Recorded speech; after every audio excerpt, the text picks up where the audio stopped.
Salam, hörmətli izləyicilər. Sizə çox vacib bir məsləhət vermək istəyirəm. Tez-tez eşidirəm ki, öz yolumla gedirdim. Bax, mən gedən kimi sağdakı avtomobil birdən-birə mənim zolağıma döndü və mən qaçırdanda bax, soldakı qara maşına dəydim. Bax, belə şeylər eşidirəm.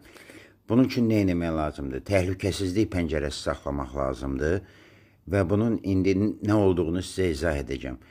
Həmişə çalışın ki, siz üstələməyə gedəndə, hətta ötməni demirəm, üstələməyə gedəndə sizin solunuz boş olsun. Bax, göstərirəm, avtobus gedir, sıxdı bizi, qaçdıq sola, əvvəlcədən də bilirdik ki, güzgüyə baxıb, solda maşın yoxdur.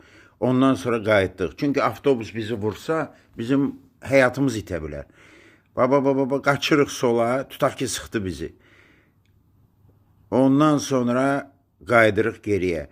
Bu təhlükəsizlik pəncərəsi adlanır. Sizin bir tərəfiniz həmişə boş olmalıdır. Ya sağ, ya sol tərəfiniz üstələməyə gedəndə, ya ötməyə gedəndə boş olmalıdır.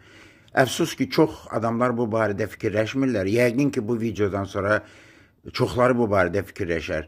Bir tərəf boş olmalıdır. Diqqətinizə görə çox sağ olun. Özünüzü qoruyun.